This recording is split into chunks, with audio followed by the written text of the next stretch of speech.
Hello, folks. Jeff Salzman here, and welcome to the Daily Evolver. It's Wednesday, January 31st, 2018, and I am happy to be here and joined today by Corey DeVos, Editor-in-Chief of Integral Life. Hey, Corey. Hey, my man. How you doing? I'm doing good. And your presence reminds me to remind people to become a member of Integral Life. It is the central web portal for the Integral community and run by a really great group of people who deserve and have earned your respect and support, mainly. Thanks, man. So here we are, the day after Donald Trump's first real State of the Union address. And Corey, you say you and Angie boycotted it.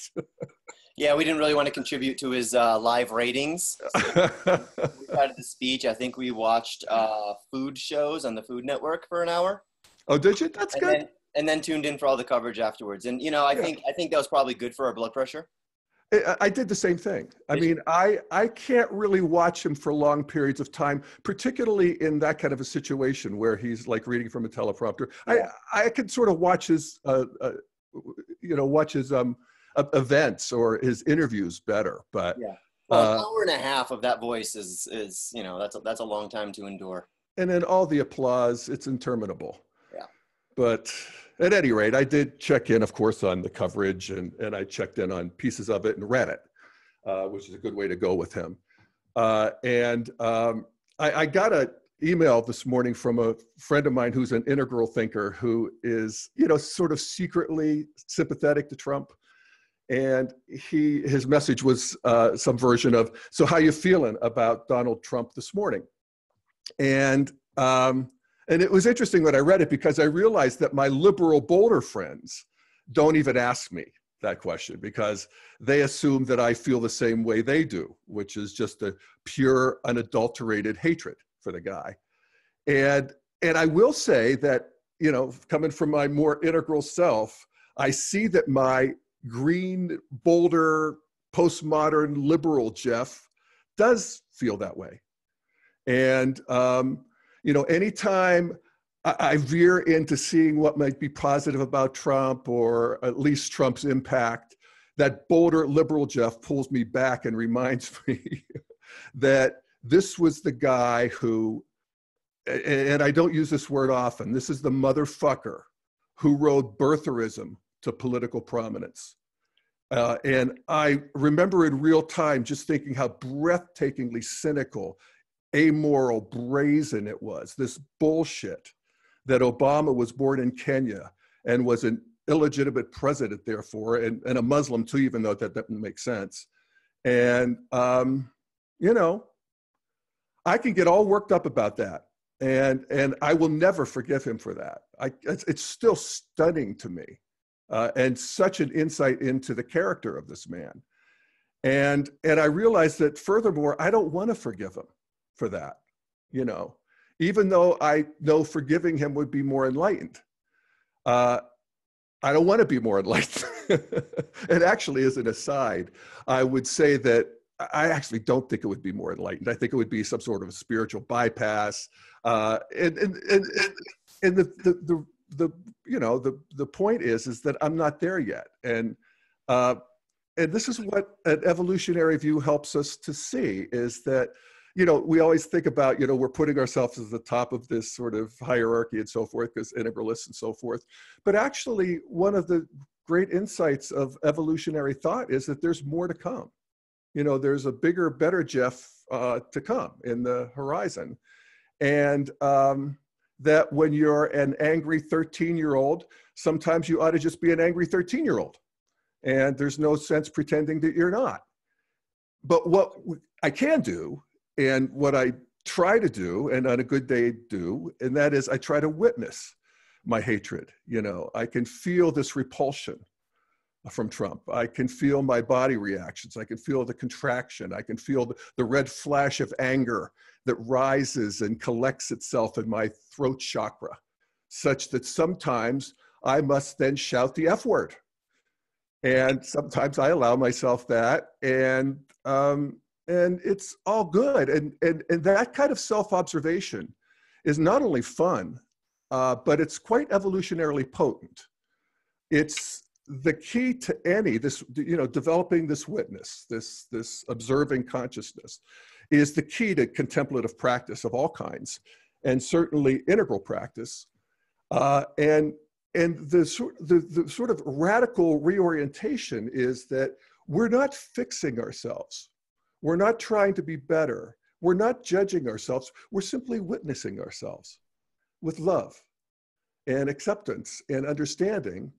And that itself is potent because it allows you to sort of feel into that unwanted material, as the Buddhists would say, that anger and repulsion. So as I do that with Trump, and as I have done that with Trump, and then also just, the pragmatic Jeff is that this, con man is the president of the United States, and I have to take him seriously because I have to take that office seriously, and I do.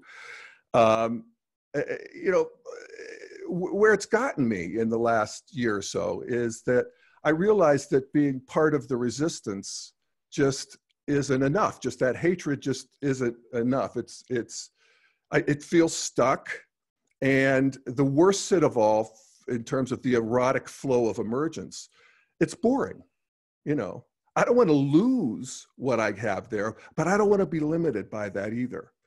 And I find that what's more interesting, and as I contemplate the State of the Union and the policies and so forth, is just some version of, wow, what hath God wrought? I mean, how is it that this Donald Trump can be president of the United States? What does that tell us about the nature of reality, actually? And I've been opining on that in the Daily Evolver for however long it's been, a year and a half, I guess, since he came down the escalator. Just as a little summation, what I think is that Donald Trump is red. He comes from what we call that egocentric stage of development. It's actually pre-traditional.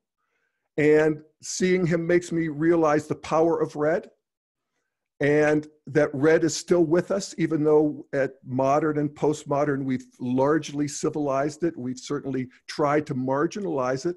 But when it comes online in the kind of brazen, shameless way that he brings it, it's powerful. And, we all have that strata, and we can feel it, whether it's in resistance or whether it's in support. And there's, currently in the country, some, 33% in support, and the rest, probably 33% a little ambivalent, or a lot ambivalent, and 33% in resistance, in just round numbers.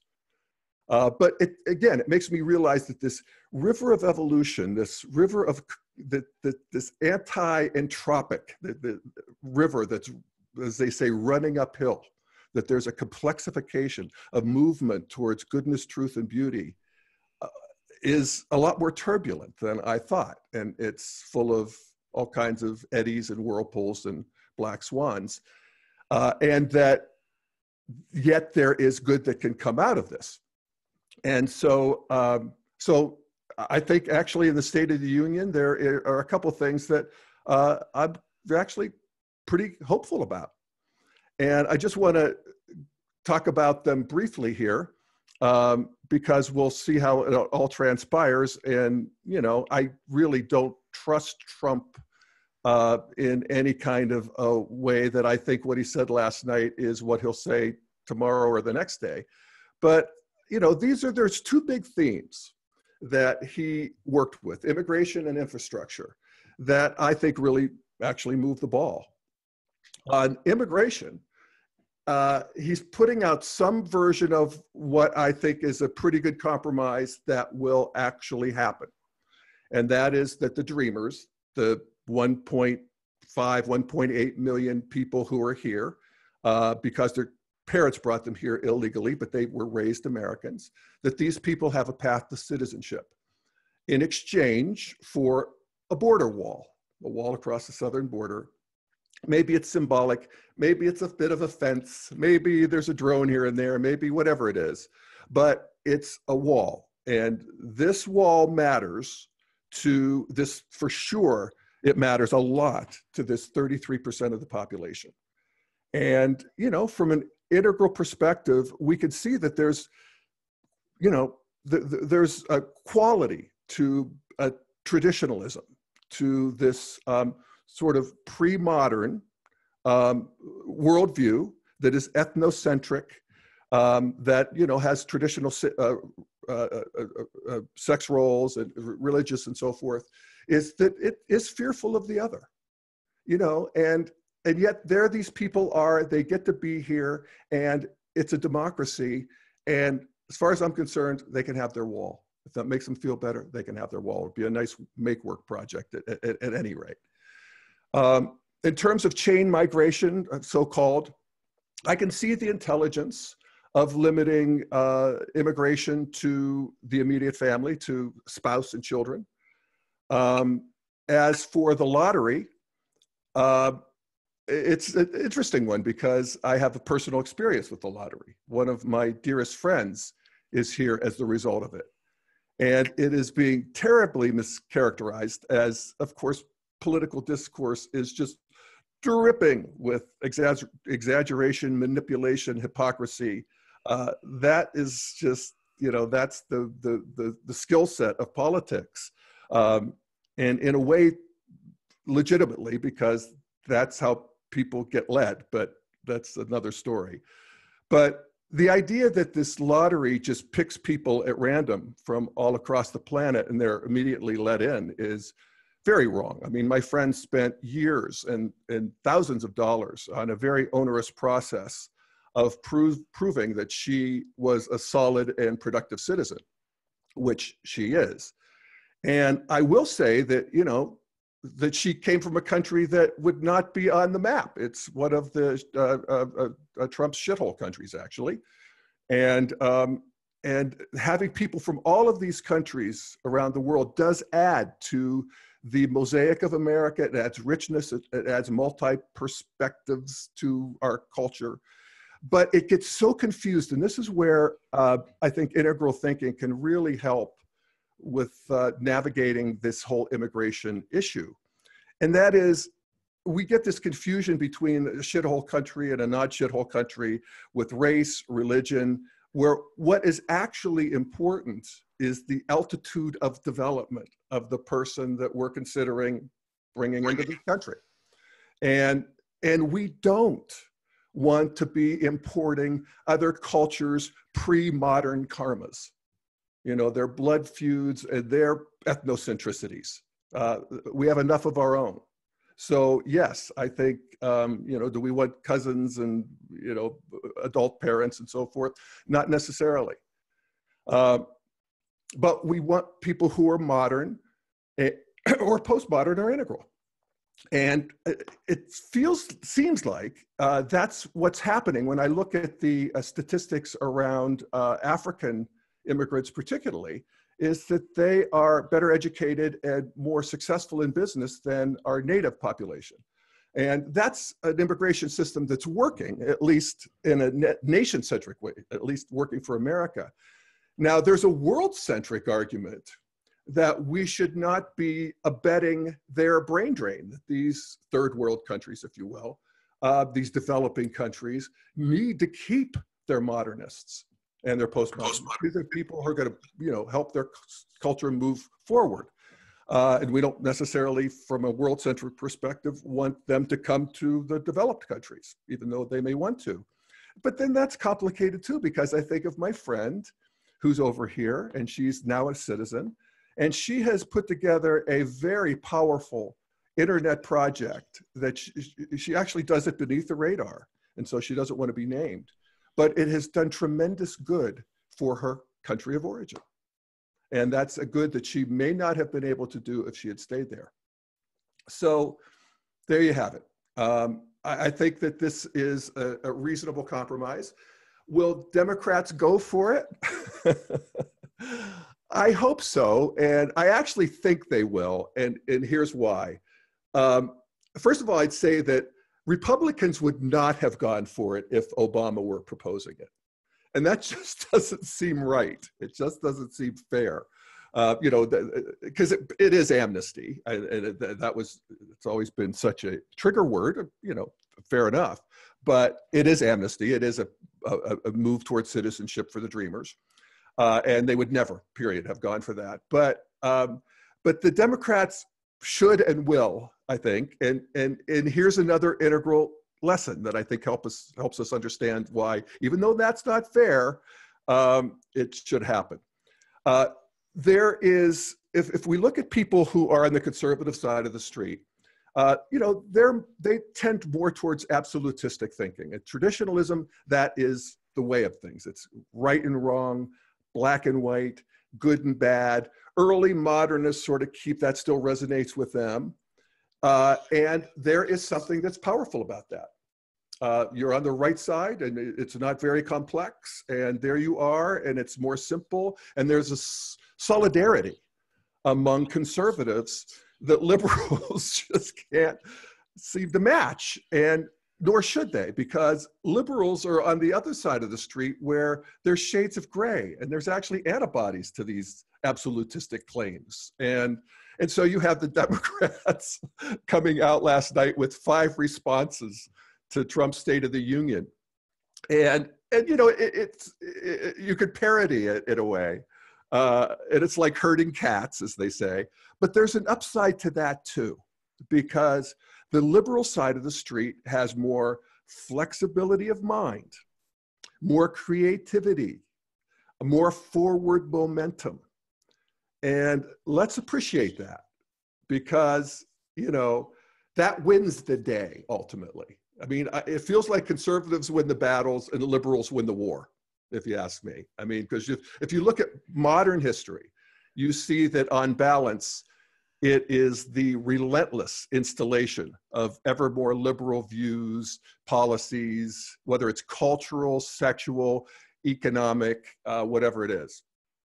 So, so there's that polarity between the sort of, you know, monoperspective solidarity of the right and the sort of, you know, flexible creativity of the left. And of course, the other thing that liberals have more of, and I think this will really be decisive here, is that liberals have, what's going on with my chair? There we go. Liberals have more sensitivity. We talk about green, the green altitude of development, being the sensitive self comes online. And we develop feelings for particularly people who are on the outs, people that were normally marginalized by the previous stages of development, and the downtrodden. And so there's this sensitivity to these dreamers that liberals feel, and conservatives not so much. And, you know, the moderate middle can be convinced. I mean, once they see a few of them pried out of their homes and, you know, sent off, and when America's all they know, I think, you know, that I'm not sure that even the modernist middle has a stomach for that. And we can see that there are polls that show that high 70%, 79% of Americans think that the Dreamers ought to have a path to citizenship. You don't get 79% agreement on much of anything. So this extra sensitivity that liberals have, God bless us, I think will rule the day, because they really do want this policy done. These people really do need to get real in this country. They need to know that they're planted here and they're Americans, and we love them and they love us, and on with the show. So you know, this compromise, if it happens, will piss off the hardcore left, like Bill Maher, you know, and I get a kick out of him, and I'm sympathetic. His whole thing is that Democrats are wimps and pussies, and that this is a bar fight, and that we, you know, Democrats are squeamish, they can't go for the jugular. And I think that's true, and I think that would be more consequential if life and politics and the world was a zero-sum game where there's only so much stuff, so much goodies, and we have to fight for our share, and the more you get, the less I get. But that's not it. That's not what it is. It's an evolving game, this world and politics. And this emotional sensitivity mixed with pragmatism that I think the Democrats, can harness if the Democratic Party even is to go on, and I'm not 100% sure that's true, but emergence will go on. And I think that this sort of, like I said, a sensitive pragmatism is very appealing to younger people. And let's just acknowledge that young people today, millennials, are coming on of age green, for the most part. 2/3 of them they're just arriving at green when they come of age. And the pre-modern antics of President Donald Trump are providing to them a spectacularly good example of just who and what they don't want to be. So again, the war will be won, whether it's the parties, the Democrats, or whether something new comes along. That the sort of sensitive liberal pragmatism is basically the shape of an emerging integral world. So anyway, that's some thoughts on immigration. And then just a few thoughts on the infrastructure. I don't know what to think of all of this. I mean, this is where I actually allow integral theory to release me from the responsibility of having strong opinions about these things, because I hear the argument that infrastructure creates growth, and certainly we can see that there are some things that only the federal government can do, the interstate highways, the NASA, the moonshot, all of that sort of thing has been tremendously fruitful in terms of creating growth for the country. So I actually buy that argument, and I can get behind that. The details around, is there an argument that the feds should just give the money to the states, or there's an argument that this is a $1.5 trillion infrastructure bill. Is that too much debt? There's an argument that debt doesn't matter. And you hear that one from who is Bush's vice president, Cheney. You hear that from Paul Krugman. And I don't know, this is again where I think that at some point in this sort of post-truth world, and the post-truth world doesn't mean that there's no truth. It means the truth is included. But we also see that every argument is coming from a perspective, and that I was taken by this philosophical principle that was developed by this Polish philosopher Leszek Kolakowski back in the 70s, and it sounds so up to date, and it's called the law of the infinite cornucopia. And that's this idea that for any given doctrine that one wants to believe, there's never a shortage of arguments by which one can support it.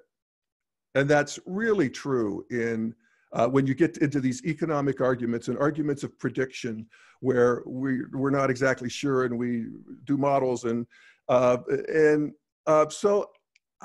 I'm just, in terms of this infrastructure bill, I'm all for it. And how it works, I will trust emergence. I will trust the fight itself. And so far, I will trust the intelligence and the pragmatism of modernity, actually. I do think that modernity gives us a base by which that is resilient and strong enough that we're not going to descend into a pre-modern hell, at least not at the hand of a Donald Trump. As I pointed out before, the US Constitution was written precisely with Donald Trump in mind. The autocrat was well known to the founding fathers. So I trust that still so far. But if we do descend, Trump will lead the way. And I think of an interview I saw with him. It was before he was running for president. And people were talking, and he was talking about, we should build bridges and we should build airports, and it's great, all of that, and the infrastructure. And somebody was talking about, but look at what it costs, and look at our debt. And Trump had two solutions to American debt. And he said, first of all, don't pay them. It's the Chinese, you know, they hold our bonds, don't pay them. So there's that. Right. And then the second idea he had, these are very radical ideas. The second idea he had was do a one-time surcharge on the very rich of like a 10% confiscation of their wealth and just get rid of the debt and move forward. And so we do have a very creative thinker on our hands here. But I will, I think, so far I'm still trusting emergence, and institutions and people come and go, but emergence is the thing. All right, so those are my thoughts on this, and I appreciate you listening. And Corey, any thoughts you want to share or add? Oh, I've got so many thoughts to share and add, Jeff. So many thoughts. Well, first off, you know, I enjoyed your piece about forgiveness and how you just, you know, you can't bring yourself there. And, you know, I think in sort of the real world, no one. In due time. Yeah, no, I mean, no one is expected to forgive the murderer when he's actually still in the act of murdering. Yeah. Right? Usually it comes a couple steps later. Yeah. When it comes to the wall, I'm with you, and I think I think we're both with Andrew Sullivan here, which is sort of like, just give Trump, you know, $25 billion worth of toys and a sandbox, keep him occupied for the next few years. I think that comes down to something like $13,000 per dreamer, in order to pay, you know, in order to fund that wall. I think that's a good deal, and Democrats should take it. And, you know, I also appreciate the fact that, yeah, a third of our country wants this damn wall. Yeah. And we live in a democracy, people. That's right. And from an integral point of view, it is critical that we actually try to thread the needle, that we actually try to provide what these stages are looking for, but in a way that doesn't sabotage, you know, everything that is built on top of those stages. Right on. So I say, yeah, let's make these people feel more secure for whatever reason. Now, we can criticize all the reasons why they feel as insecure as they do, and that's a long-term. They shouldn't feel that way. I grant you. That's right. I mean, it just shouldn't be. That's right. And it's the problem with the weaponization of media and the weaponization of news. And that's a different episode. That's a different conversation. And that's probably a 10-year process for us to figure that out. But in the meantime, in order to just sort of like, you know, get some of the venom out of this, just give him his damn wall.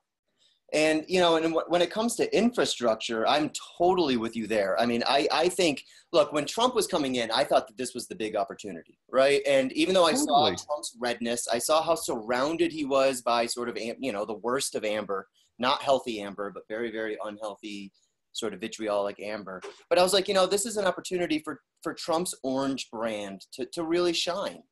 And, you know, my whole thing when I was like, build us the biggest, greatest, coast-to-coast hyperloop. I mean, I was psyched when Elon Musk was coming on to you know, one of his councils, and I was like, you know, this is actually an opportunity to get bold here. And I know Trump likes to get bold, so build this hyperloop that actually connects, that actually helps solve this partisan problem that we have right now by connecting the heartland with the coasts, making it so people in the heartland can go to the coasts easily, cheaply, quickly, and vice versa, for work, for vacation, for, you know, what have you. And that exchange of perspectives is itself going to help, you know, sort of reduce so much of this pressure and so much of this tension over the span of a generation or so.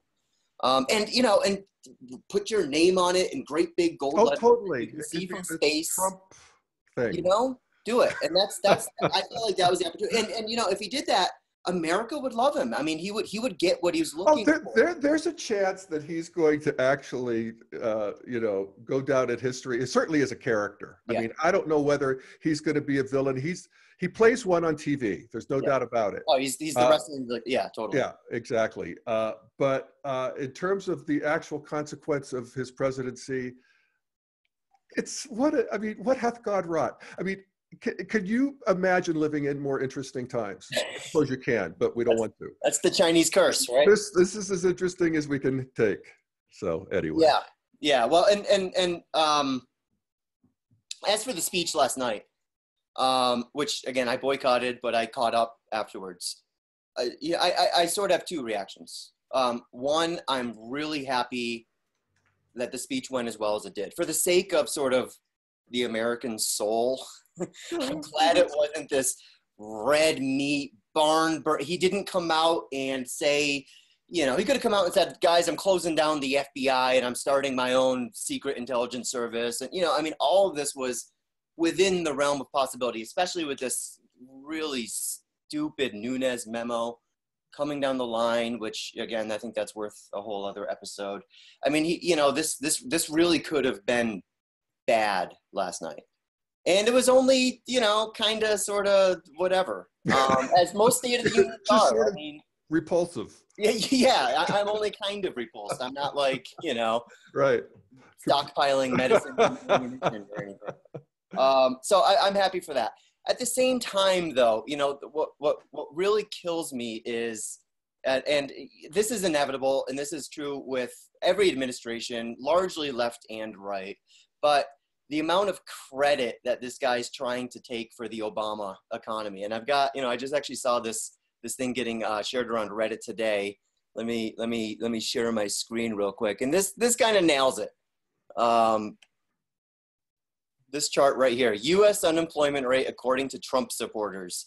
So way on the left, the blue, Obama causes massive increase in unemployment during Bush administration. And then that middle part, during Obama's tenure, fake news. And then way on the right, that little sliver, glorious leader makes America great again. I know. And that was sort of the tone and the tenor of last night's speech. And that's inevitable. You know? He is so deeply shallow. Yep. Yeah. More than anything, it annoyed me more than anything to see Mitch McConnell so happy. I know. Isn't that, I mean, we could just watch our reactions to these things and our antenna and what we receive and how we interpret it. And, you know, whose face makes me want to reach for the remote to pause or change the station. And, oh, what fun. But you know, you nailed it when you said, look, if I try to slip into forgiveness too easily, that's idiot compassion. I trust emergence even in me. Well, yeah. I don't need to fix anything. I'm just. Well, but I think, Jeff, I think what you're actually nailing is sort of, I think, the qualities of a mature integral mind, which is in that, at that construct aware stage. What you're not doing is imposing some artificial template of how you're supposed to be and sort of containing and, you know, categorizing all of your reactions, filtering them all through this sort of super egoic, you know, idealized vision of who I want to be.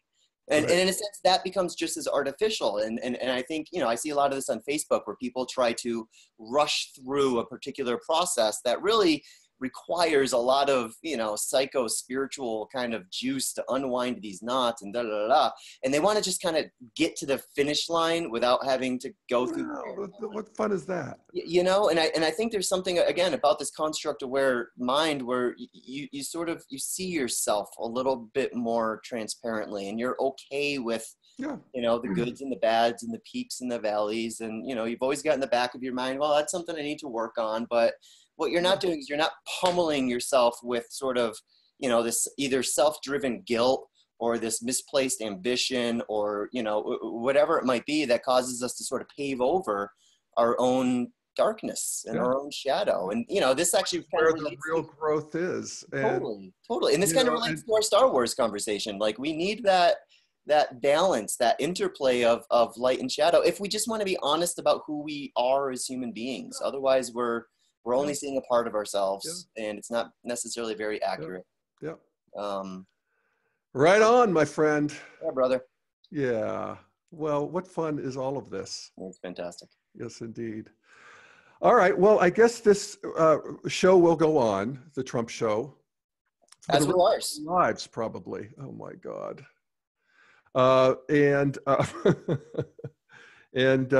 So thanks, everybody, for listening. And we'll see you next week on the Daily Evolver. Friday.